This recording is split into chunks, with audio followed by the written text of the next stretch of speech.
Hello, NOSA community. It is Shamika and I am back, and it is March. I think the last time that we got a chance to chat or do a live stream video was in February. So we're doing it again. I'm excited about it, and mostly because there's a lot of things changing. I feel like February was a pretty busy month, but for the most part, March is going to be even more exciting. So I hope everything is well. And I'm just coming in really quickly. One, to let you guys know, I didn't have other questions for the frequently asked questions. So until you guys have questions for me, I won't be doing a video about it. I did have some comments that I appreciate for a couple of group um, followers here on YouTube. So a couple of the comments were around mostly contracts because that's the area a lot of people are struggling in or struggle in the most. And in these times, there were two questions in the comment section about, how does the process of getting a contract in this time look different? And then the second question was around, should I still attempt or get into the industry, kind of based on what's going on. So I'll give a little background. Over the last probably 6 weeks, I want to say, a lot of states have decided to put in place or attempt to put in place more regulations for healthcare staffing agencies. For those of you guys who don't know, healthcare staffing agencies, more or less, there are definitely states that do have regulation, isn't heavily regulated in the way that home care is. So I think I mentioned in the other video that was one of the reasons that I got into the industry. And because of COVID and just everything that happened with COVID with staffing agencies, not the industry as a whole, with just probably a couple of staffing agencies, a lot of facilities had negative experiences or felt like they were being taken advantage of. So because of that, they have submitted requests to enact some sort of regulation at the state level for healthcare staffing agencies. And for the most part, regulations aren't always bad things. I mean, they definitely have their place. And honestly, kind of as a afterthought from the pandemic, or as we look kind of like what the agency or industry looks like post-pandemic, you have to take into account that something was going to happen. There was going to be some sort of regulation because many facilities and healthcare systems weren't happy with the price increase. So this conversation isn't about whether or not nurses, healthcare professionals should be getting the pay. That's another conversation. And there's plenty of people out there that discuss it. From an agency perspective, that's not a surprise to see that something happened. I will say that I didn't anticipate that one, there would be an attempt to so heavily regulate it. And then also, I didn't anticipate it happening so quickly. So when I say it's been happening over the last 6 weeks, I want to say at least 3 to 4 states have already put forth proposals for legislation in their particular state: Pennsylvania, Missouri, Illinois, Iowa, Oregon. And for the most part, a lot of the language in these proposed legislations are very similar. What I'll do is, if I get a chance, I'll drop the link to see the actual proposed legislation so you guys can see what I'm talking about. And some of the things in it are around what we've heard on kind of the back end of things, the idea of capping agency bill rates, which would essentially cap travel nurse pay more or less, and then also, making it a little bit more challenging through more regulation, more reporting, more requirements to even start your business. So there's been quite a few NOSAs, and shout out to all of them who have been working with in their particular states that are being impacted to kind of, move it to be in a more win-win situation versus a win-lose, just because some of the compliance reporting that a lot of the legislation had in place would create a burden for an agency owner that might be just like 1 or 2 people. So as we get more updates about that, I'll share. I did mention in the group, I'll mention here, I'm not in a state that's doing it at this point, but some of the things you have to think about when starting business or any business, once one state does it, it really does open the door that others will follow behind, especially around this particular topic. So I'll keep you posted. And on to the questions, because I'm going to wrap it up and keep it cute and sweet today. Question one, should you enter the industry? So this is kind of a segue onto the question that somebody had commented on one of my posts on the FAQs. Of course you should. One of the great things about this industry is that, one, we are resilient. So even in a pandemic, we still had business. Was it more challenging? Did you have to pivot?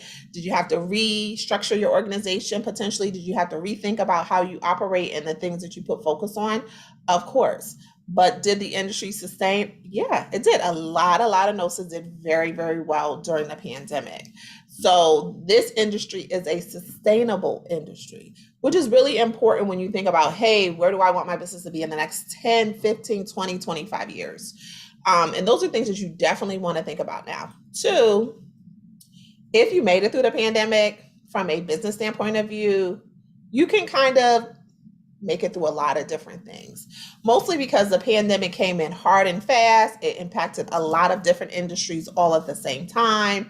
It put quite a few people out of work, it impacted housing. Like, it kind of shut the United States down for a while. But the one thing that stayed constant was, of course, healthcare, the food industry, the hotel industry. So there are industries that aren't ever impacted as heavily based on what's happening in the world. Trucking industry is another one. So would I get in? Yes. Would I rethink my previous strategy that I had about getting into the industry? Of course. So I tell people, even for us, we started our business pre-pandemic.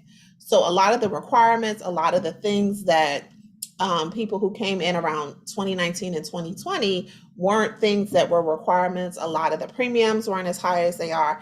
So those are things that you have to take into consideration in getting started. It may cost a little bit more in your particular state. There may be new regulations in place. So it's just an opportunity, I think, just to do more research around what that looks like. I tell people all the time, I even talked about it in my FAQ videos, don't only focus on the nursing or nursing support side of healthcare. There are so many other elements. A lot of NOSAs kind of segued into the COVID testing, COVID vaccination area of the industry. So you really want to have a full mapped out plan as far as thinking about what the next thing might be in the industry and how you may be able to support facilities, healthcare systems differently. And then the second question around getting contracts. So a lot of people kind of had a mixed experience with regards to getting contracts in 2020, 2021, 2022. Some people did really well early on during the pandemic and other people struggled.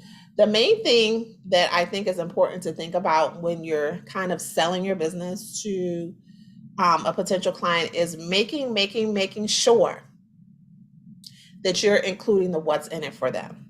And the best way to be able to do this effectively is by you understanding what's happening in that organization, where they might need help or assistance. Is it the nursing? Is it the support? Is it the rehab? Is it the therapies? Is it pharmacy? And tailoring your conversation with them in that way. You also want to take into account that a lot of facilities, healthcare systems are, doing what we've probably seen them do in the 90s, in that they're kind of wanting to move agencies outside of their building is what we typically hear it as. Moving agency out of the building. We don't want to work with the agency anymore. Understand that, one, that's not something that'll ever be a real reality to eliminate agencies, but think about how you can offer other types of support in the temporary to permanent staffing world, the permanent placement world, headhunter. So those are all kind of fall under the umbrella of healthcare staffing or just staffing in general. But you really want to think about those things. And those are equally as good opportunities. They also are great because they allow you to kind of step in, fill a specific need, and then step out. So, those are some of the answers I have to those particular questions that a couple of people commented on one of my FAQs with regards to that. Outside of that, keep going. I'll keep trying to do my videos week by week and give you guys more updates. I am, which I'll probably share here, doing a social media Saturdays. So if you haven't joined our Facebook group, please, please, please check us out on Facebook at thenursagroup.com, or you can check us out at facebook.com/NOSA1 and join our group, join the conversation, and get an opportunity to connect with other NOSAs, healthcare professionals who are in a same or similar place as yourself. So with the social media Saturdays, what I'm doing is taking out a little bit of my time, a little bit of my time, and giving some tips and tricks that have worked for me when it comes to social media. Even though you guys may not believe it, I was social media shy before. And I'm now in it to win it on just about everything. And I mostly do it because there is a return on investment from it.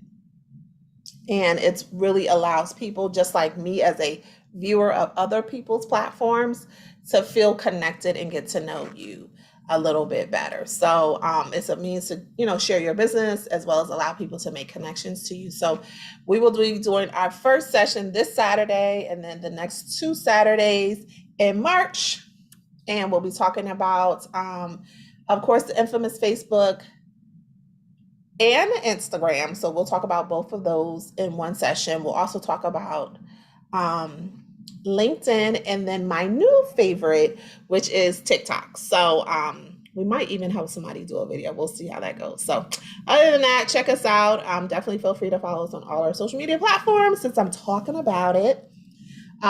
We are on LinkedIn, TikTok, Twitter, YouTube, Facebook, Instagram, and working on a few other platforms that we think we might be of benefit on. So, we're on Reddit. That's our latest platform. So we're on Reddit as well. So at THENOSAGRP.